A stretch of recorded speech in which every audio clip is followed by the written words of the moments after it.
You are listening to Insights from the Conference Board. Hello everyone, my name is Sarah Bond and I'm the Director of the Diversity and Inclusion Council here at Conference Board Europe. The Council brings together diversity and inclusion executives from companies headquartered in Europe to share experiences, challenges and solutions in progressing diversity and inclusion at work.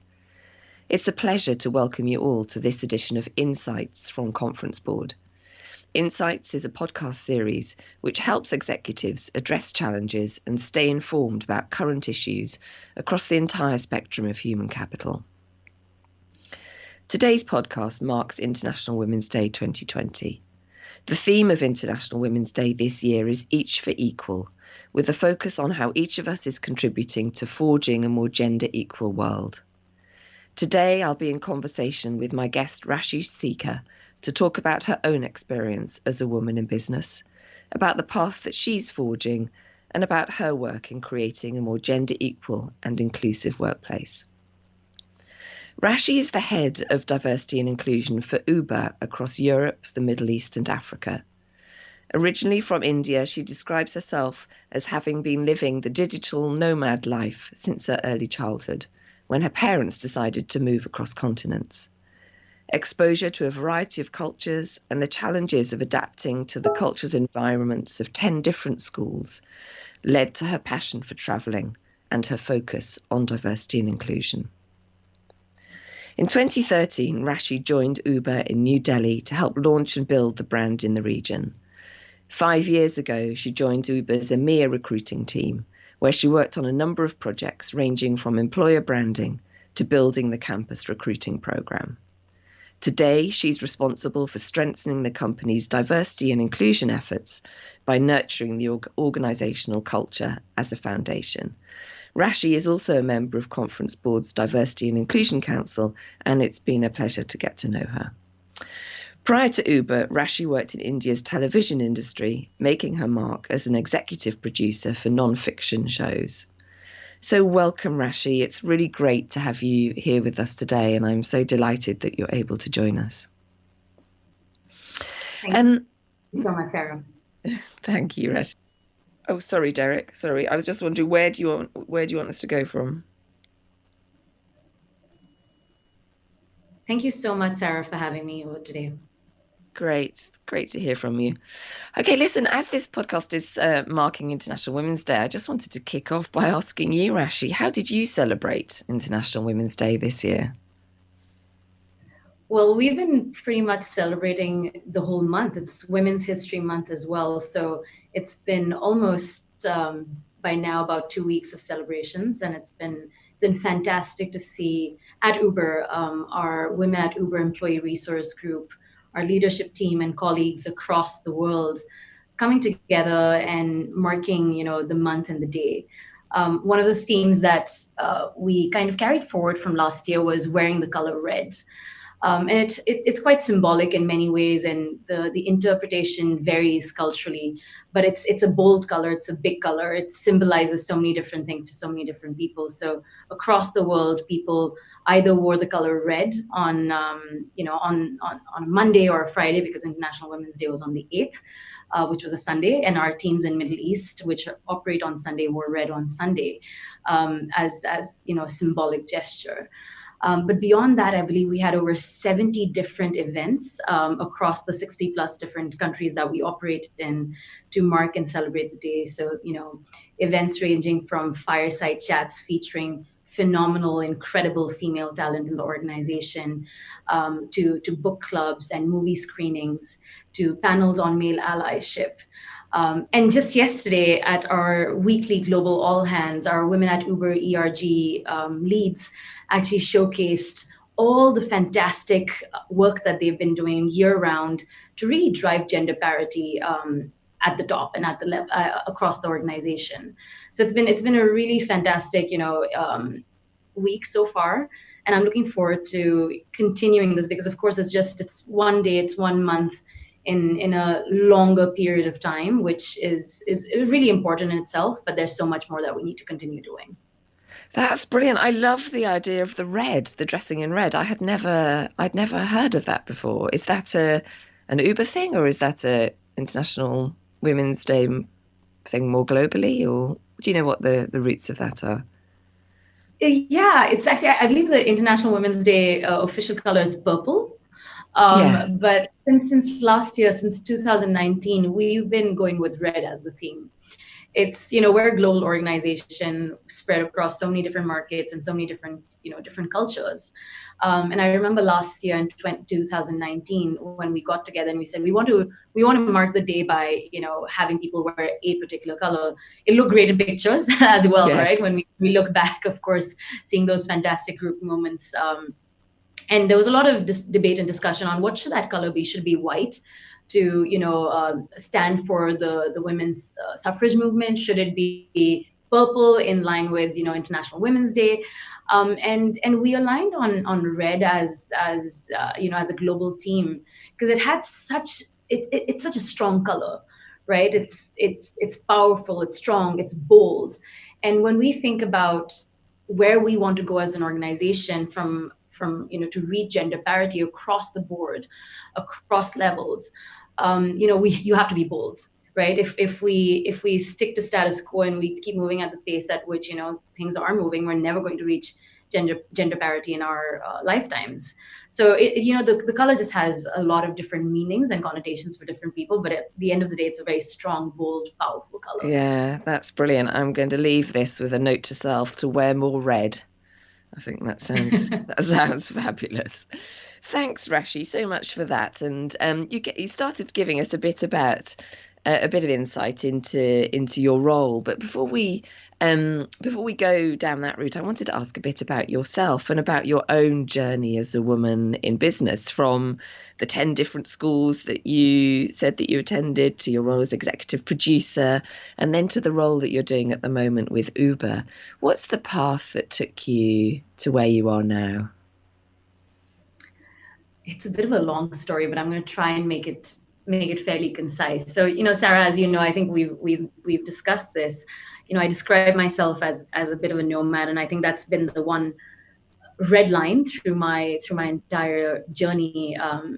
From childhood to where I am today. From a very early age, my parents moved continents. I grew up in a country, in a continent that wasn't necessarily my own, but it kind of became my own along the way, and then moved around, quite a few times. So one way of describing me would be I'm still trying to find my anchor. What is it that grounds me and roots me? At the moment, I think it is living in Amsterdam, which is what I've been calling home for the past over 5 years now. But my childhood has been peppered with just constantly having the feeling of not really belonging, the sense of being an outsider. And I think this is a feeling that many people have experienced in different shapes and different forms.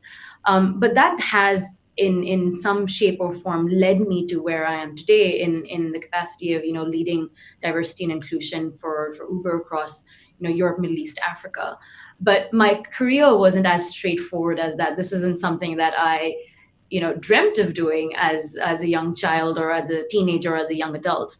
It's something that was important to me growing up. It was something I felt very personally growing up, but I never knew that this was where I would land from a career perspective when I was younger. So as you mentioned, I studied media and communications growing up, and it was very clear that I loved the arts. I loved producing. I loved creating content. I was very, very, very creative. I say was because I don't think I am as creative as I was anymore. But that was something that I was trained for, and I followed that route. I went down the path of making TV shows, being a reporter, being on television, making big budgets, nonfiction TV shows in Bombay, India. And there was one thing that always kind of bothered me as I was in that as a young professional in the television industry in 2007, 2008 in India, was the fact that there was one way in which people were represented. And if I've said this to you before, but my career in many ways has done a 180. I used to make TV shows, reality TV shows, nonfiction, that use a lot of stereotypes and exaggerate them, put them on steroids in many instances, and put them in front of an audience to watch, and that's the revenue model in many ways, and that never sat well with me. It wasn't something that I thought I could do for a very long time, and I made a conscious decision to stop working on shows that did that. But I wasn't seeing the industry change in the way that I really wanted to, back in, this is like 2010, 2011. So I made a conscious decision about in 2013 that I wanted to make a change, and I didn't know what that change would be, but I decided that I'm going to pause my television career, and maybe come back to it at some point of time, but take a pause for a moment, and reflect on what I want to do next. And that's kind of how Uber happened to me. I joined Uber as actually the first employee of Uber in New Delhi, when we hadn't actually even entered the market. So it was a really interesting opportunity to join an organization, when nothing really existed. There was no brand awareness back in 2013 in India, especially. No one knew, what Uber was. My parents thought I was joining a taxi company, which, is debatable. And my journey, and I've been with Uber now since then. My journey's taken a few, when you join an early stage organization, you have a lot of opportunity to grow and develop, and you still do at Uber, because, there's just so much that's constantly happening. And that led me, to start on the marketing and operations side in New Delhi, move to Amsterdam, and completely pivot in my career and join our people team and focus on talent acquisition, employer branding, building out our university recruiting program and team. And then eventually, when as an organization, we decided that diversity and inclusion was going to be a company priority for us and build out a team, I had the opportunity to join the diversity and inclusion team as one of the first members and build that out bottoms up again. So I think, if there are a few red threads or red lines that, that run through my career, and I think one of them is being able to build. That's something that I absolutely love doing, and I love seeing the impact that those opportunities have on not just myself, but the people that I'm surrounded with. That's such a great story, Raashi, and I'm sure will be really interesting and inspiring to people listening to this podcast. And a question I'm wondering is, who or what is it that helped you make some of those decisions that you made at different times in your life, to follow the career path that you're now in? So you talked about wanting to make a change after you'd decided that you didn't want any longer to be working as an executive producer, and you obviously joined Uber in one area and then moved to another. Do you have a mentor or a sponsor, or is it coming from within yourself, this sense of what I hear as a sort of clarity about what it is you want to be doing? I think hindsight is a beautiful thing, right? Yeah. I wish I was more strategic in my moves, but I actually wasn't. I think I've always been a fairly spontaneous person, living the moment, going with the flow. That's kind of been who I am and who that represents me as an individual. So a lot of things that happened were, of course, it's a combination of hard work, being at the right place at the right time, but also being willing and being open to those opportunities. And I think that's one thing that I've definitely learned is never say no, right? Be open to things that, sometimes knock on your door when you never expected it. Be open to taking some risks when you're really comfortable in what you're doing. So that's something that I've learned along the way. But early in my career, I think I haven't had like one mentor or one sponsor. I have been fortunate to have surrounded myself with extremely talented, smart, empathetic people who also, call out the if I can say that right now, sorry, on the podcast, when they need to, and just really have a real conversation with me. So it's a variety, it's a nice support system that I've been able to build along along my journey. There are some people I go to for something. There are some people who I go to for something else. Yeah. But I think just being more flexible and open is something that I've learned along the way. Yeah, that's great. Thank you. Thank you, Raashi. Can I ask you now about the role that you're doing in Uber? And I wonder if you could share with me and with listeners the thing that you're most proud of doing in Uber in relation to creating a more gender equal workplace. If you were to pull out one thing, what would that be?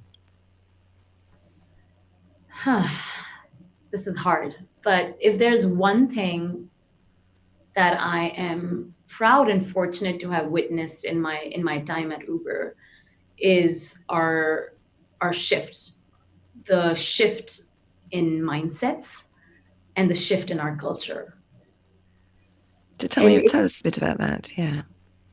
Yeah, I'll elaborate that a little bit. You know the work that we do in diversity and inclusion. It is. There's a lot that we can quantify, but there's a lot that we really cannot. The work is really about shifting people's mindsets to a certain extent on a variety of different topics, whether that's gender, whether that's LGBTQ plus rights, whether that's disability, whether that's racial, ethnic diversity. It could be a variety of different things. But that work is so incredibly hard, and it takes so much time, and it's really hard to measure it.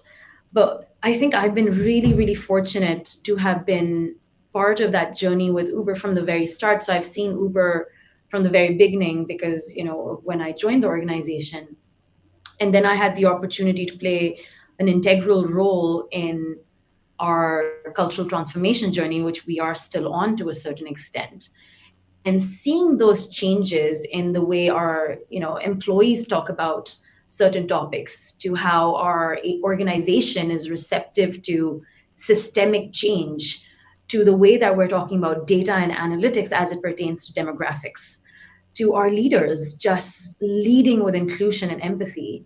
It's, those small changes and shifts in language that I think I'm super, super fortunate to have witnessed, and I'm really proud of that change. And I know it's less tangible, but those are the things that really excite me. Yeah.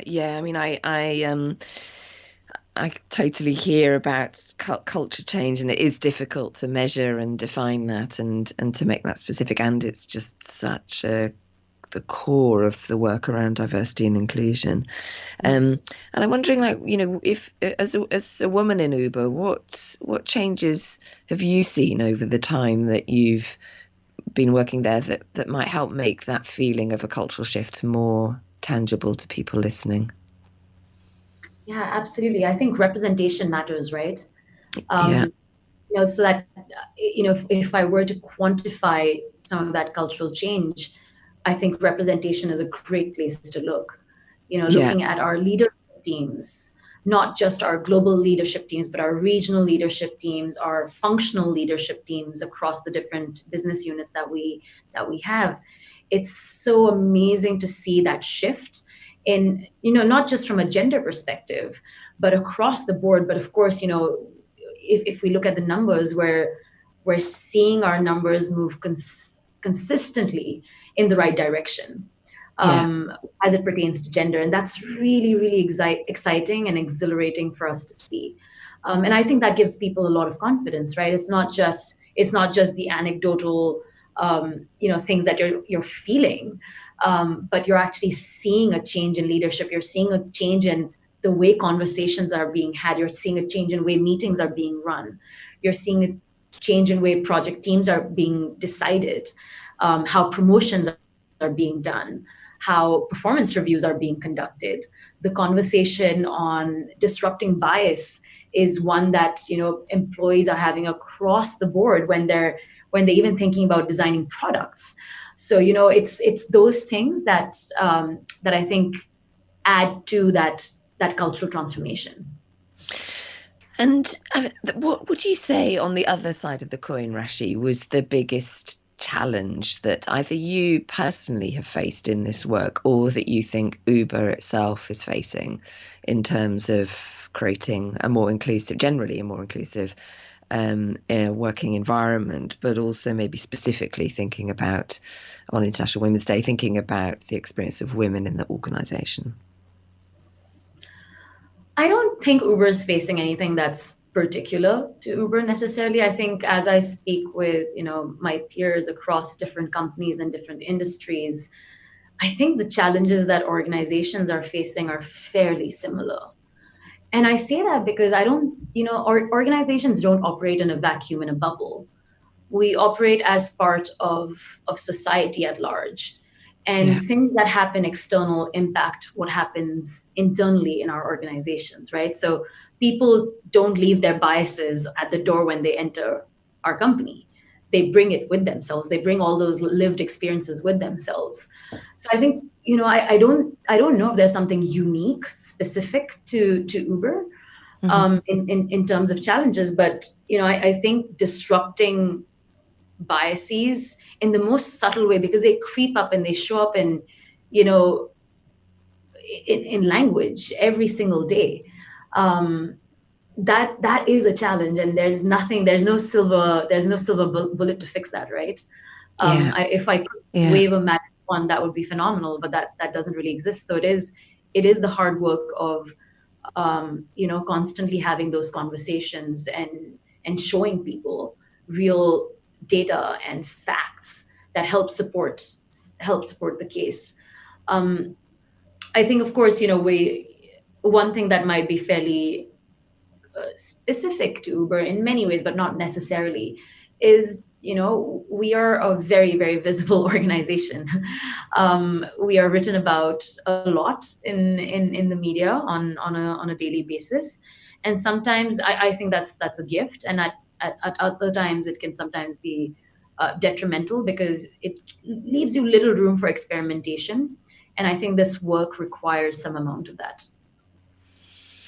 Yes, yeah, I think that's right. Actually, this we were talking about on the podcast the other day as well with Melanie Richards from KPMG about experimentation and about how sometimes that can be really challenging and exciting and deliver great surprises, and sometimes can just deliver completely unexpected outcomes.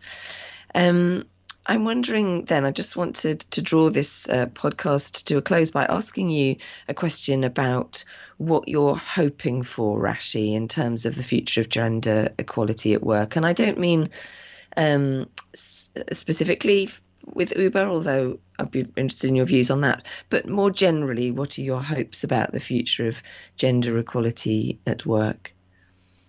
If you were to paint a picture, what do you think is hopeful and, of course, a little bit realistic as well? Well, if it's hard to be realistic and hopeful at the same time, but if I would be hopeful, I would really, we've all read the World Economic Forum reports, the McKinsey reports, and all those phenomenal reports that Conference Board and other organizations do on the state of gender equality in the world, and they're honestly quite depressing.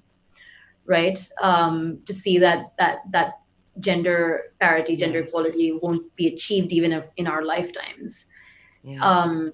And for me, that's unacceptable in 2020 for us to accept that. So if I could paint a picture, I would want us to fast forward and do whatever it takes to shift systems and mindsets and processes to accelerate that rate of development. Because I think it's been far too long.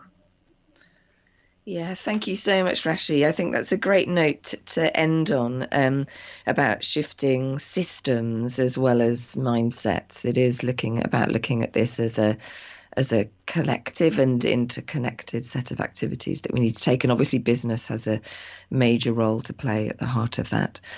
So thank you so much, Raashi, for your thoughts today. It's been such a pleasure to talk with you, and some really inspirational and thought-provoking comments. And thank you too to all of our listeners. If you enjoyed today's conversation, please do subscribe to Conference Board's Insights podcast series, where you can hear other conversations marking International Women's Day, or you can explore the entire catalogue of Conference Board's podcasts via our website, which is www.tcb.org/podcasts. Thank you again, Raashi, and thank you to everybody listening, and goodbye. Thank you so much, Sarah. This has been Insights from the Conference Board.